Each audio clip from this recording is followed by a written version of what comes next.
Latest updates ఎప్పటికప్పుడు పొందడానికి big TV WhatsApp channel follow అవ్వండి. లింక్ డిస్క్రిప్షన్ లో ఉంది. అంటే మీరు ఎక్స్పెక్ట్ చేశారా? అంటే పార్టీ దెబ్బతింటోంది, ఈ వ్యవహార శైలి వల్ల ఇబ్బంది పడి వచ్చే ఎన్నికల్లో పార్టీ ఓడిపోతుందన్న భావనలోకి వచ్చారు మీరు అంతకుముందు? వచ్చానండి. నేను వచ్చాను. నేను అన్ని ఇప్పుడు ప్రాబ్లం నా రాత ఎట్లాంటిదంటే, మాగుంట శ్రీనివాసరెడ్డి గారు చిన్న రేవంత్ రెడ్డి గారి ఫంక్షన్కి వెళ్ళాడని చెప్పి ఎంపీగా టికెట్ చేసావు.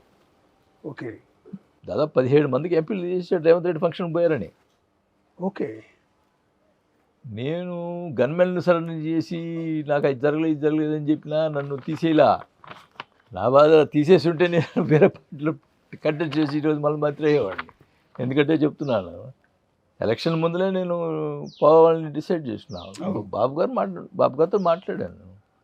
బాబు గారు పాపం offered me. Okay. MLA seat ఇస్తా అన్నారండి? మంత్రి ఇస్తా ఉన్నారండి. ఓకే. మామూలు శ్రీనివాసరెడ్డికి మాట్లాడారు, నాతో మాట్లాడిచ్చినాడు. మాట్లాడాను ఆయనతో రేవంత్ రెడ్డి గారి ఇంట్లో ఫంక్షన్ అంటే వాళ్ళ అమ్మాయి పెళ్ళా లేకపోతే? ఆయన సీఎం అయ్యాడు కదండి. ఓకే. యాజ్ ఏ ఎంపీగా అక్కడ పార్టీ ఇచ్చారు. ఓకే. ఢిల్లీలో ఎంపీగా వీళ్ళందరూ పరిచయం ఉంటుంది కదా. ఓకే. అందరూ వెళ్ళారు పార్టీకి. ఓకే. ఆ పార్టీకి వెళ్ళినందుకు ఈ బాలశౌరి వీళ్ళందరినీ 17 మందికి కేవలం ఫంక్షన్కి అటెండ్ అయినందుకు టికెట్లు ఇవ్వలేదు.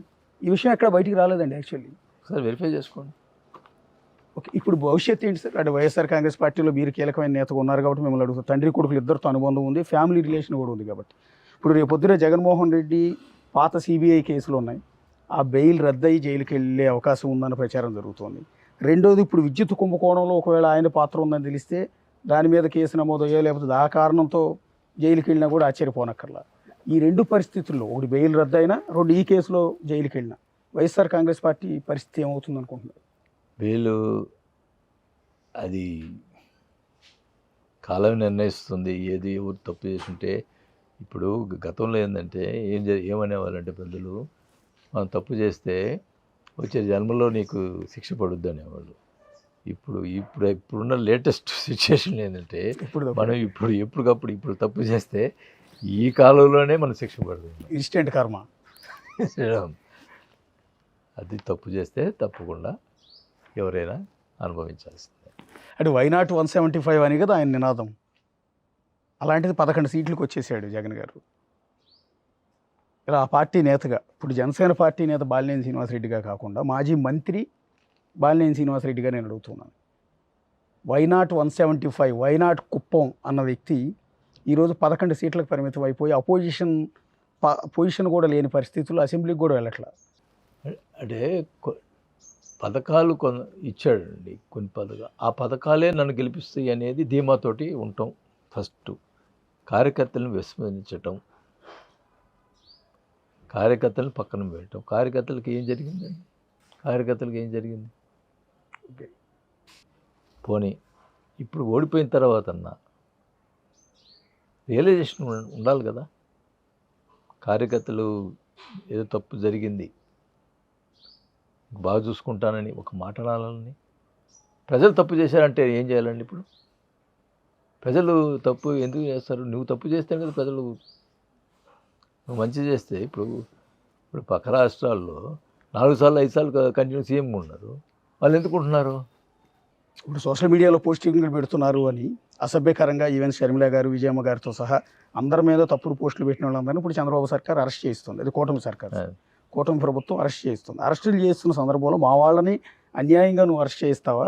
మళ్ళీ నెక్స్ట్ వచ్చేది నేనే సీఎంగా, మీ అందరి సంగతి చూస్తానని అధికారులని, అఫీషియల్ని, పోలీసులు బెదిరిస్తున్నారు. కానీ అధికారులు రాని చూద్దాం అంటే మిమ్మల్ని మళ్ళీ అడుగుతున్నారు. అందుకే మళ్ళీ వచ్చే అవకాశం ఉంటుందా జగన్మోహన్ రెడ్డి? నమ్మాలి కదండి పబ్లిక్. అంటే కొన్ని విషయాల్లో ప్యానిక్ అయ్యారండి, పబ్లిక్ ప్యానిక్ అయిపోయారు. అసలుకి మీరు ఓటు ఎవరికి వేసారని నేను సర్వేలు పోతే చెప్పుకోలేని పరిస్థితి. మేము వైసీపీకి వేయటం లేదు అని అంటే ఏమవుతుందో అని భయపడిన పరిస్థితి కూడా ఉంది. అని ఇప్పుడు ఆయన ఏమంటున్నాడు, టోటల్గా గెలుపు నా వల్లే గెలుస్తారు అని చెప్పినాడు. ఇప్పుడు అందరూ ఓడిపోయినారు, ఇప్పుడు అందరూ ఆయన వల్లే ఓడిపోయినట్టే కదా. అది కూడా ఒప్పుకోవాలిగా, ఒప్పుకోవట్లేదు కదా అట్లా. ప్రజలు తప్పు చేశారంటున్నాడు. Yeah, thank you Balineni Srinivasareddy గారు. ఇది సెకీ ఒప్పందం గురించి అందులో తన పాత్ర ఎక్కడా లేదు. ఎక్కడైనా ముడుపులు తీసుకున్నట్టు, లంచాలు తీసుకున్నట్టు ఏమాత్రం ప్రూవ్ చేయగలిగితే ఎంటైర్ ఫ్యామిలీతో సహా ఆత్మహత్య చేసుకుంటాను అని బహిరంగంగా ఒక సీనియర్ నేత, మాజీ మంత్రి బాలినేని శ్రీనివాసరెడ్డి చెప్తూ ఉన్న పరిస్థితి ఉంటుంది. సో ఈ నేపథ్యంలో ఏం జరగబోతోంది, విచారణ ఏ విధంగా ముందుకెళ్ళబోతోంది ఏంటనేది చూడాల్సి ఉంటుంది. సో ఇది వాళ్ళ బాలినేని శ్రీనివాసరెడ్డితో ఇంటర్వ్యూ. చూసినవాళ్ళు big TV. For more videos like this, subscribe Big TV channel.